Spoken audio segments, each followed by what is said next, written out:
A base hit. Good tie. October 17th, 2018, Game 4 of the ALCS, a thrilling back-and-forth duel building towards its climax in what's been a frustrating game for the Houston Astros. From fan interference robbing them of a game-tying home run, to George Springer narrowly missing a spectacular catch, which led to a go-ahead home run one batter later, and Tony Kemp getting thrown out trying to stretch a single into a double. However, the Astros weren't done just yet. In the air, right center field, and it is a dive, and it is a catch! Could be a game saver. Now we'll see if the Astros have a rally in them, and it's ball 4. Kimbrel has walked back-to-back hitters, and the bases are loaded, and Bregman is coming up. 2 outs, but bases loaded for Alex Bregman, who was on the playoff run of his life, possessing 2 doubles and 2 home runs in 6 games, resulting in a 17-14 OPS. There was no player on the planet more locked in than Bregman, and with the clearly erratic Craig Kimbrel remaining on the mound, the climax of this game was imminent. A base hit. Good tie. Feels Bregman in the air, left field. Benintendi dives, and he makes the catch! Game saver, Andrew Benintendi! This is 23-year-old breakout star Andrew Benintendi celebrating the aftermath of his season-altering split-second decision to dive at this sinking line drive. With everybody running on contact, the moment Benintendi began his lunge forward, it was the difference between a tied series and a commanding 3-1 lead, which results in advancement 85% of the time. It wasn't hit that hard. At that point, it was do or die. Yeah, and the truth is, if you have great stuff, you can challenge over the white part of the plate a little bit more and let your stuff just play. Oh, no! Oh, my goodness, the White Sox have just gone full White Sox. The 2024 White Sox summed up in one play. 8 years following a near consensus ranking as MLB's #1 prospect, today Benintendi, or more specifically his contract, stands as a symbol of a failed White Sox rebuild. So the question is, what happened? And the historic losing streak has now gone to 17 in a row. Fenway Park, a place Andrew Benintendi called home for many years, and a stadium I went to for the first time a couple years ago. Unfortunately, the game got rained out before it even began. This is why I like to buy tickets as close to the game as possible, and that's where today's sponsor comes in.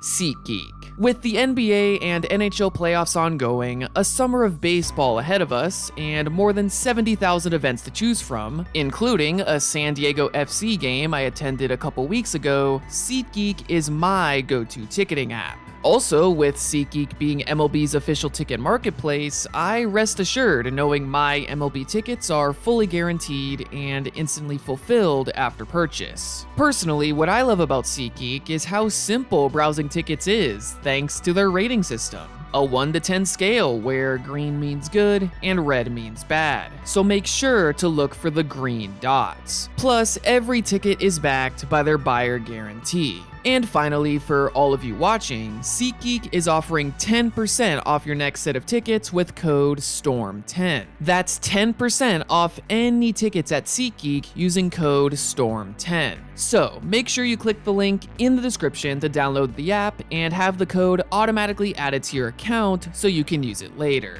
Thank you, SeatGeek.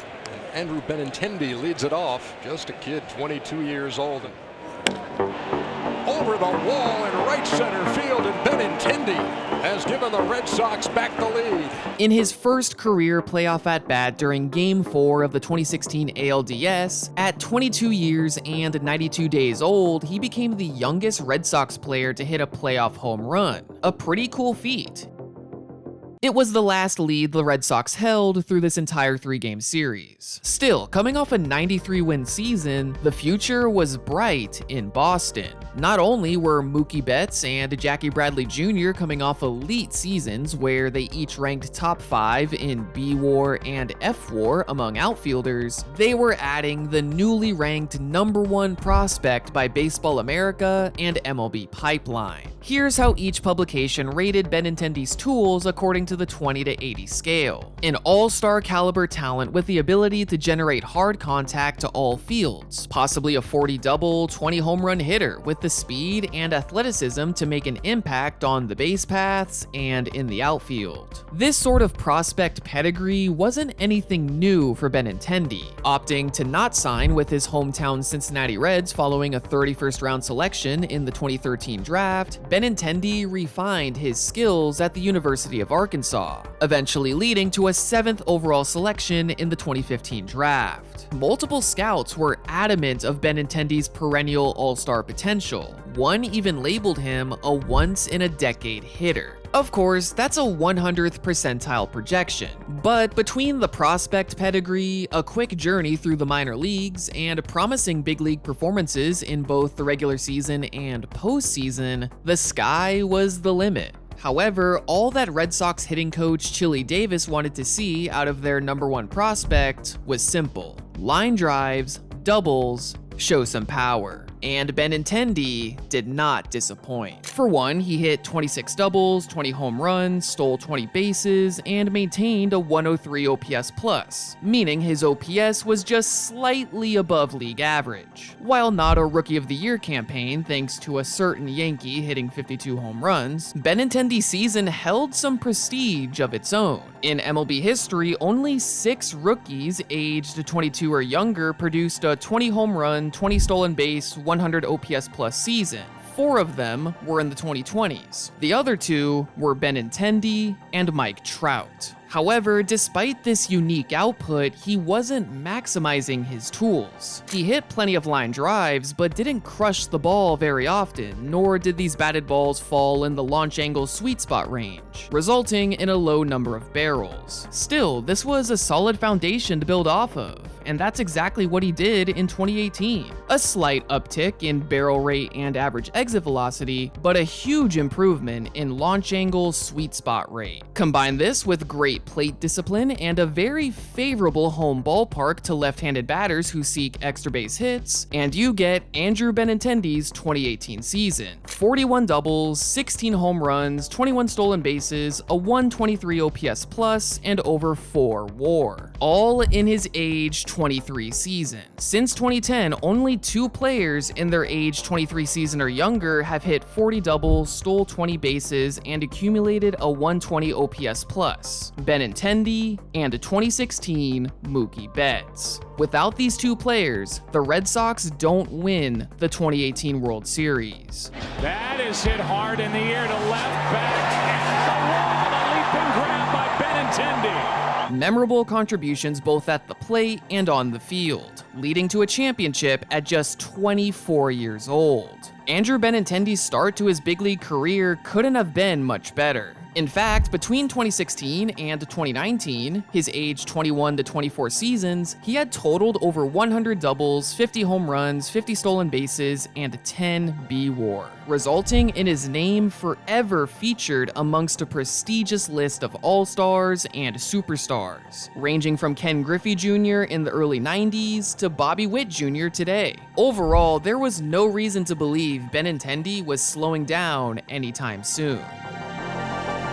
Well, actually, there were a couple reasons. On the surface, his 2019 season certainly wasn't bad. In fact, the dreadful month of September is what drags the season down. Still, 2019 represented a peculiar divergence from his prior philosophies. Despite hitting more hard-hit batted balls into the launch angle sweet spot, resulting in more barrels, he struck out more and walked less, while swinging and whiffing more than ever. Plus, his defense was much worse, and he stole less bases. There's one question that sticks out to me. Was this more aerial-centric approach a calculated effort to conform with the league's immense rise in power? According to former Red Sox assistant hitting coach Andy Barquette, Yes, and because Benintendi's increase in pulled fly balls wasn't a natural product of his normal mechanics, it messed up said mechanics. Plus, under Benintendi's own accord, he significantly bulked up ahead of the 2019 season. As Alex Cora put it, Benintendi was a different player. His moves became slower to the baseball. He wasn't getting on top of the ball. He wasn't trying to hit fly balls. Yeah, if Benintendi wants to, he can hit 30 home runs, but he'll suffer.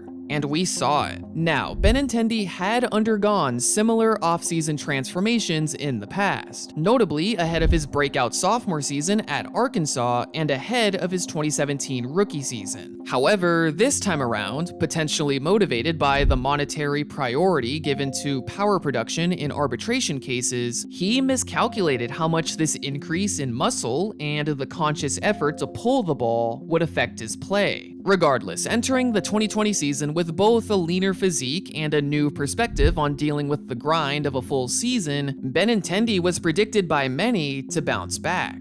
Unfortunately, the shortened 2020 season, along with a rib injury, not only robbed him of a potential bounce-back campaign, but a true goodbye to the Red Sox fan base.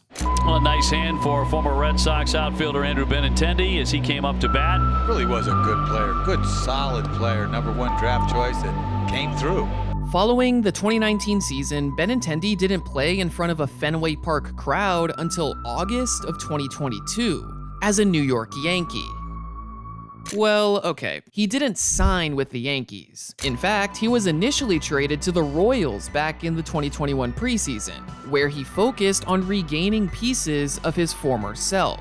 He tinkered with his mechanics, including a re-edition of a long-forgotten leg kick, ultimately leading him to be dealt to the Yankees at the 2022 trade deadline ahead of free agency. Now sure, neither 2021 nor 2022 exactly resembled his peak Boston days. 2021 featured extra base hit power and less strikeouts, but also the lowest walk rate of his career. 2022 featured his lowest career power production, but he struck out even less and walked more, resulting in a 120 OPS plus. Also, in this 2-year stint, he earned a Gold Glove, was named an All-Star, and ultimately rediscovered who he truly was as a baseball player. And this career rebound couldn't have happened at a better time. Ahead of the 2023 season, the White Sox finally decided to open their checkbook in free agency, signing Benintendi to a team record 5-year, $75 million deal. He's exactly what we're looking for, a guy who, obviously not just left-handed, but gives you a tough at-bat, can grind it out, put some solid on-base numbers towards the top of the lineup, and as well as improve ourselves from an outfield defense standpoint.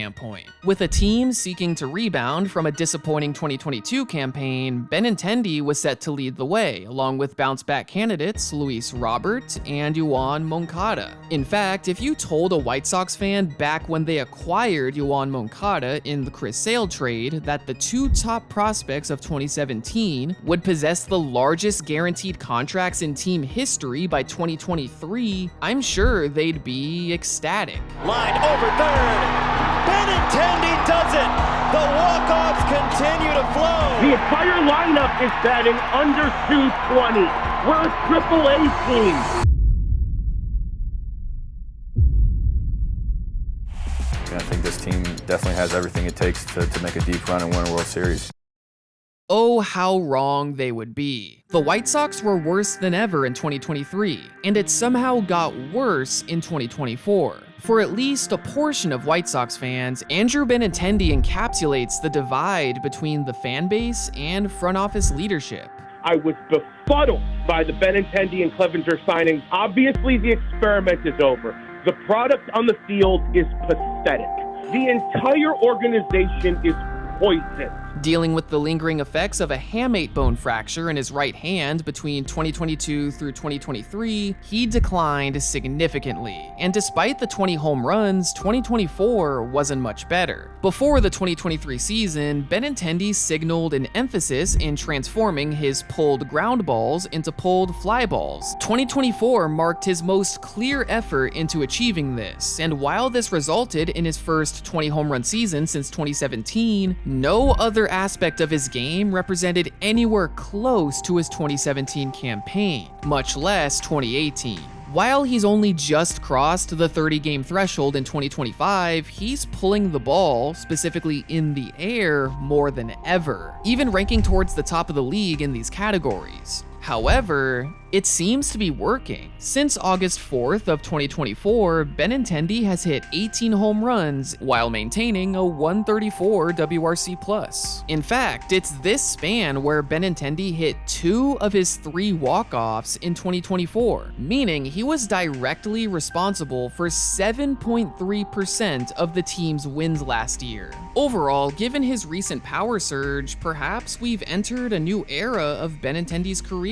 A pull-happy power hitter who could hit 30 home runs over a full season. Ironic that the strategy that stagnated his career may be the only hope for a legitimate resurgence. This game is a journey. It's full of ups and downs. It's full of time to learn. It's full of trial and error. He had all this success, and then it was, hey, I'm going to hit home runs. Why wouldn't he think he can do that? Looking back at his career, Benintendi has dealt with a set of ups and downs more drastic than most players will ever see. From beginning his career on an eventual championship-winning team to actively contributing to the worst record in modern baseball history, Benintendi has seen it all, and while he didn't transform into the superstar #1 prospects are expected to become, he's accomplished more than the vast majority across all levels of baseball.